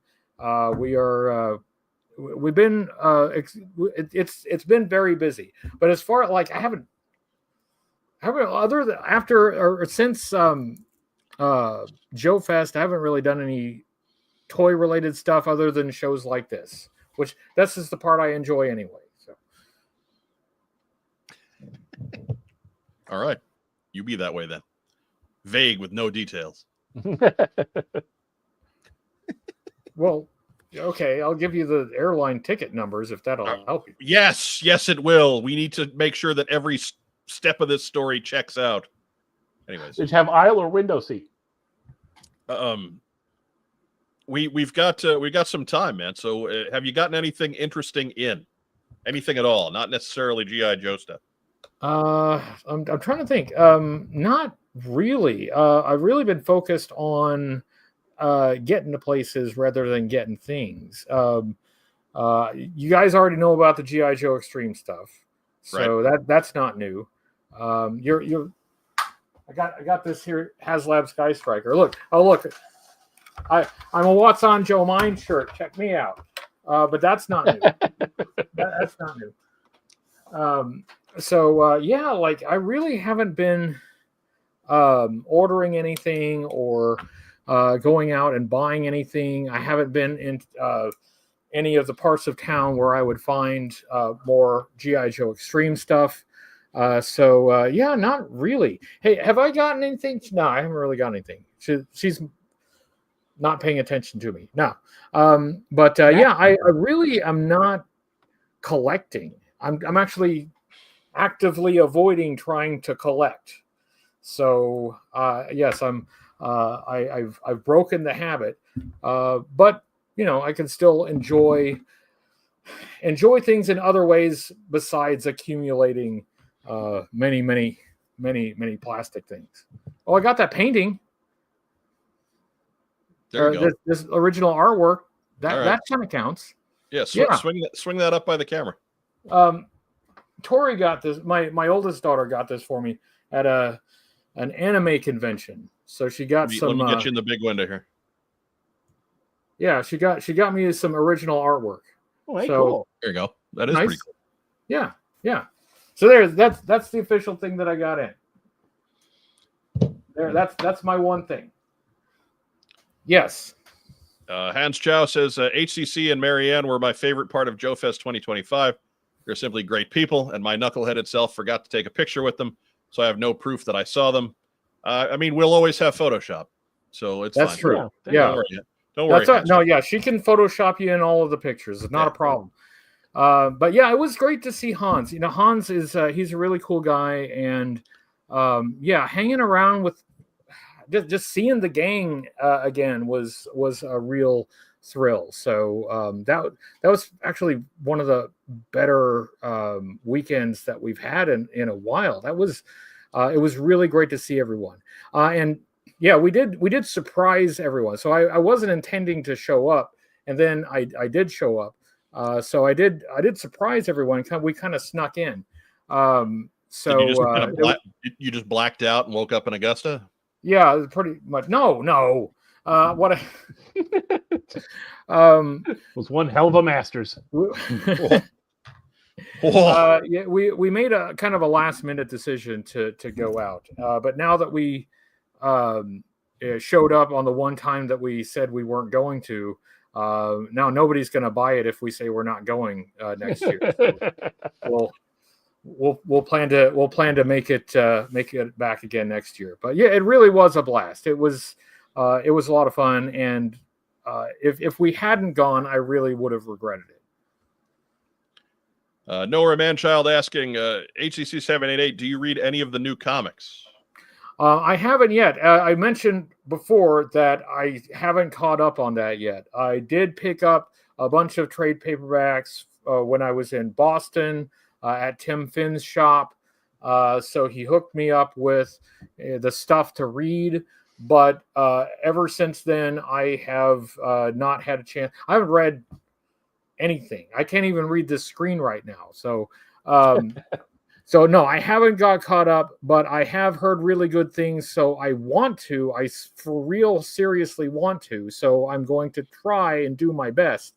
But life has not been very conducive to sitting down and reading things. But I've heard good things. And I hope to catch up. That is the great part of comic books, man. There's always it's whenever you want, right? It's like streaming, only with still images. That's.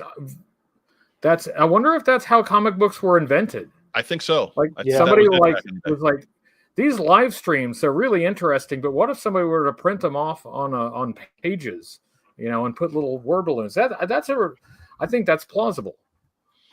There you go. But Racktime Rob, Yes. what'd you get in? Well, I got a giant blue plane in. Yeah, your Rattler showed up like 2 weeks after mine did, which is really weird. Yeah, and look, I'm still waiting on my dial tone, so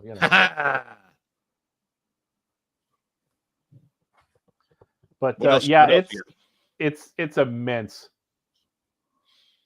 Is it nearby? Can you hold it in front of the camera so you can see it dwarf your head? I can kind of point the camera at it. Oh my God.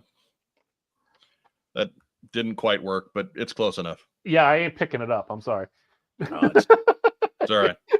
That's a big ask because it's a humongous piece of modern engineering. Yeah, as I was saying before, so any of you people out there who say, "Oh, I would so totally love a classified HasLab killer whale," you wouldn't. No, not unless you're going to live in it. Yeah, I mean, it would be like the size. God's sakes, it'd be like the size of a. Oh my God. I mean, it's big enough to design a hole of putt-putt in it. Yeah. It's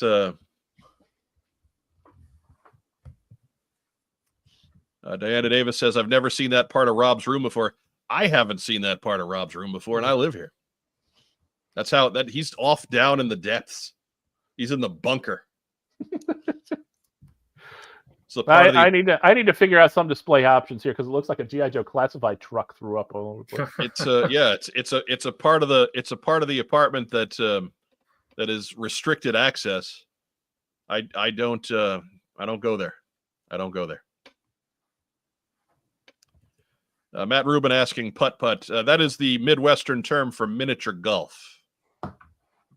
There was a chain of mini golf courses called putt-putt.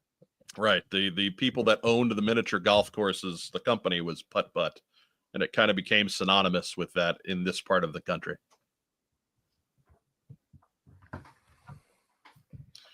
Noah Manchild notes that most people are underusing the top of the toilet tank. There's a storage location waiting right there. No, it doesn't. It doesn't fit. And plus, my towel's hanging there. Can't have my towel wreck. Too big. I need a dry towel. I'm sensitive. It would take up the shower. I mean, it would. It's massive. It's truly if you haven't taken it out yet, just be prepared. I gotta buy a house. If getting a hiss tank is like adopting a cat, this is like getting a medium-sized dog. Yeah. Like not a German Shepherd size, but like that 60-pound range. Yeah, that's that level of dog. It's cool though. But it's big. I got to find a good spot for it, and I don't know how that's going to happen just yet. That's what else did you get, Rob? Well, let's see. Over the last couple of weeks, I mean, I've gotten in Blowtorch and Darklon and the Frag Viper and who else was in that? The cavalcade of classifieds. Yeah. From the beginning of the year. Yeah, who's the last figure from there? Footloose was in that mix. Footloose, thank you. But you see, now with the arrival of Blowtorch, we can finally burn the studio down.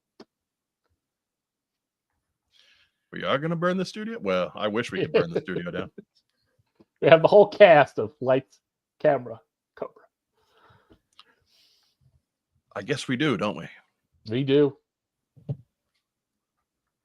That is one of my favorites. It's a good one just for the stupid gags. I mean, it's full of dumb gags and it's great. The long shot. We had to have gotten the long shot. Ready when you are, Mr. Landsberg. I mean, that was funny when we were 12. you Oh know? my God, it's beautiful. It just it is that is such a good gag. And it is sitting there in a cartoon written for 11-year-olds. Oh. Oh. So I got a lot of the same stuff. My dial tone did show up. So I again, after years of Racktime Rob getting preferential treatment from the Hasbro people, The worm has turned. I have scored 2 major victories in that my Rattler was in hand a good 2 weeks in advance, and dial tone is like 3 weeks and counting. And I don't remember where I ordered it from. I think I just got dial tone from Pulse. Yeah, Anyway, that's I where mine's been sitting. I don't think anything is different or strange about how we ordered things, but that's just how it goes.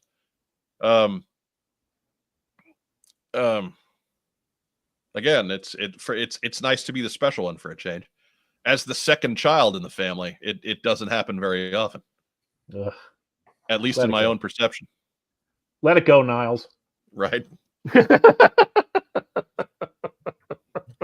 Always the dramatic ones. Always the dramatic ones. But is that what we got, Racktime Rob? Is that all we're getting in here? Yeah, yep. Okay, because again, I did most of the same. We did have one package that was a little bit different out of the ordinary. And Racktime Rob, Yes. you can drop this up and get it in front of the camera as best you can. From the Gunny, we got cookies. We got cookies. We got like 5 dozen cookies from the Gunny. And any day that your mail comes, they arrived 2 days ago. And we've been holding on to them to so that we, I didn't want our social media to explode before we got to debut them on the show. But we got 5 chocolate, quintuple chocolate. Yeah. And we got chocolate chip pecan. And you ever want me to go crazy about a chocolate chip cookie, you throw some pecans in it. Mm. And It mission enhances the accomplished. cookie. And I got orange cranberry right here. And which ones do you have over there, Rob? I have the spice snickerdoodle Ooh. and chunky peanut butter. Right. All 5 are winners. Doug Dello asks again, why are we not sharing with the entire class? Because the entire class didn't It's get all over the place. right. You're everywhere, and frankly, the Gunny mailed cookies to a couple of fat guys, so we're gonna eat the cookies because that's what we do. Ask which ones I have. Which ones do you have, Brian? I have a big nothing cookie. It's what I have. You got nothing. And It's I a special apologize for nothing that. cookie with nothing on it. You got nothing. You got nothing. You've picked up more subscribers since you stopped making videos than we have in total. But we have cookies. Yeah. Advantage what's on Joe Mine. Yeah. Yes. That's Firefly asks how I feel about walnuts. If it's in a chocolate chip cookie, that's doable. Pecans are better, but walnuts are okay. Walnuts are good in chocolate chip cookies. Yeah, walnuts are okay. They're no They're good in pecans. brownies too. They're no pecans, but they're good. you can eat cookies. You can't eat subscribers. And that's a Not major, legally, no. no, that's a major downside to having subscribers. Yeah. So cookies. Right? Cookies 'Cause- are better. Because frankly, some of those subscribers are probably pretty tasty. They were. That sounds dirty. Anyways, Andrew Gaugen, tell us about cranberry orange. It is delightful in a box full of darker, savory, chocolate and coffee note kind of cookies. Cranberry orange is bright and citrusy and delightful. So cranberry orange is amazing. Plus, you got little sugary red sprinkles on them. Yeah. Oh my god! It's outside of chocolate chip pecan. It's my favorite in the entire box. Rek'Sai Rob, which out of the 5 of them, which would you say was your favorite?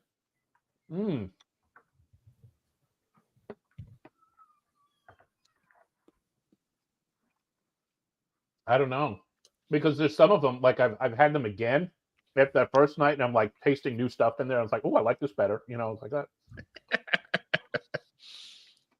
Right.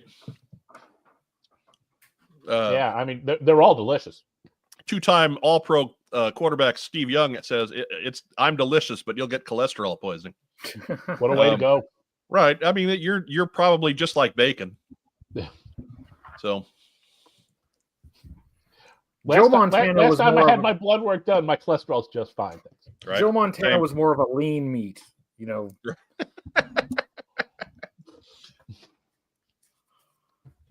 This is getting weird. I think the problem is my blood sugar because I don't have cookies.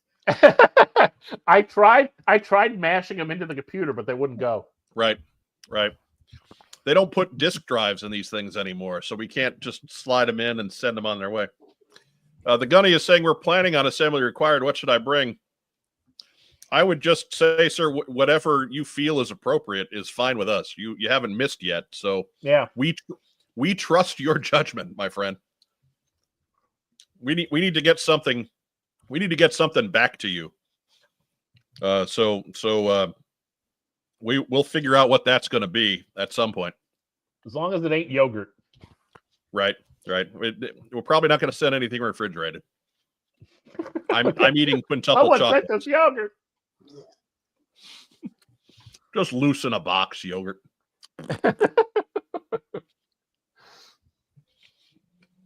I would know, and I would just leave it in the mailbox, right on top. Job along in Toy City. Some people are just worth the extra cholesterol hit, and that is the truth.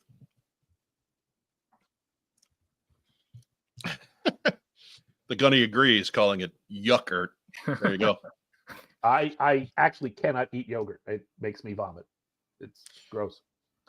And he likes to talk about it. He'll be talking about this for another 3 hours past the end of the show. And I got a classroom full of kids that all eat yogurt. I'm just like, Go-gurt, man. No utensils. You just doesn't matter. I smell it. And that is sugared to hell. I mean, it's still, and it's just right. It's almost not even yogurt, but whatever. Oh, I got one kid who eats the Greek stuff. I mean, that's like it's like eating grout. Spackle.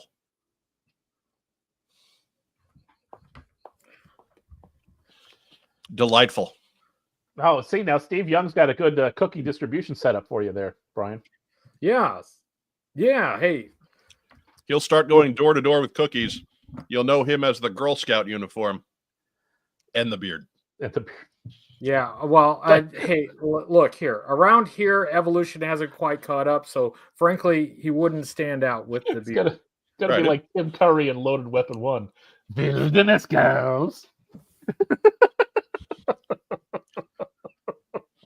Tim Curry's the best. That guy's been in some terrible movies that he makes awesome. That was a movie that had him and William Shatner as villains. I mean, come on. You don't cast better than that. No. Points to Loaded Weapon 1.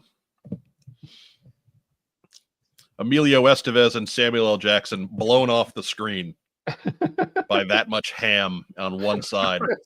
Decidedly not kosher. Right. So much ham. Just ripping off pieces of scenery with their teeth. Yeah. Chewing it up and spitting them aside. Shout outs. Brian Lauer, Hooded Cobra Commander 788. Who we shouting out to? Now I want ham. Shout out to Marianne, who's. Would it help if we started talking about cookies again? Yeah, let's talk about cookies. I don't want anything healthy. Cookies and ham. Marianne, who is not sitting there now, but shout out to Marianne, who has been busy doing schoolwork. She just finished another semester. And last semester, she had a GPA of 4.0. And at the end of this semester, she still has a GPA of 4.0. All right. So she hasn't improved any, so I'm a little bit worried about it. But even so, she made it through another semester. So shout out to her. She can't hear me right now, but still, it's recorded for posterity. And to Tori for the original artwork. That was very nice. That was a nice surprise. Thank you very much. And to the Irizarry brothers for letting me be the ham in an Irizarry sandwich. Thank you, Matt Lauer.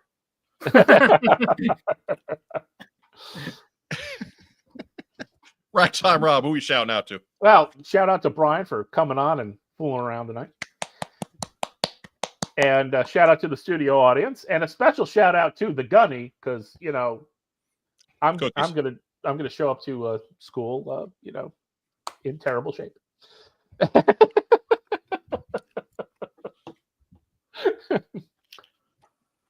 Orange cranberry is like an aperitif after quintuple chocolate. Who else we got, Ragtime Rob? I'll do it. I am going to reiterate Ragtime Rob shout-outs. Thank you so much to our studio audience. You're here. It's a lot of the same names every week. We appreciate you showing up every week. A couple of new names in the audience. We appreciate you. Make sure that everybody, before you head off tonight, click that like button down there. And if you haven't subscribed by now, I don't know what to tell you, but whatever. YouTube's algorithm is going to chase you down until the end of time. So you might as well just go ahead and subscribe. If you're catching us on the replay, we appreciate you too. Do the same stuff. We really appreciate you. Thank you so much. We are unofficially, our goal is 2,000 subscribers by the end of the year. I don't think we're going to do it. It's been our goal for the end of a couple of years now. We haven't done it.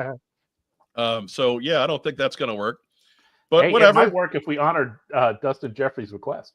I mean, goals. Firefly's wife gets a shout out. She's over there doing the Doots and Stitch voice, and he's dying. So shout out for the performance and shout out for killing Firefly.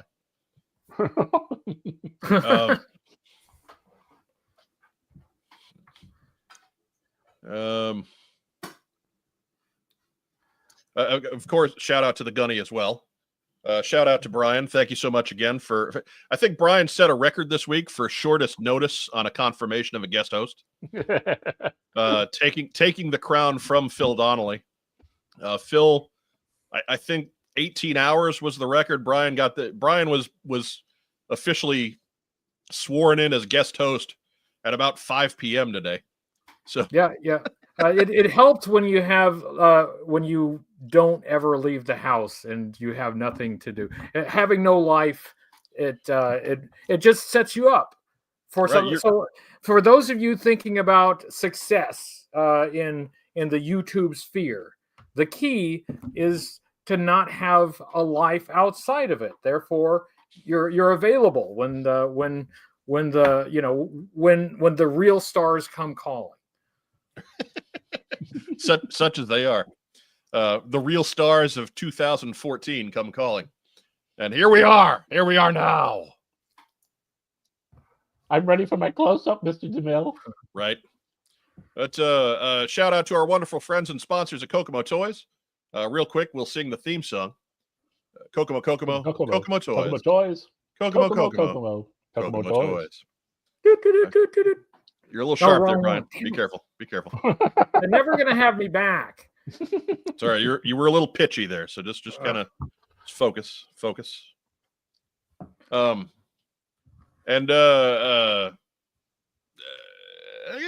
guess that's what we got. We're gonna continue to eat some cookies. We may make Brian stay and watch us eat cookies.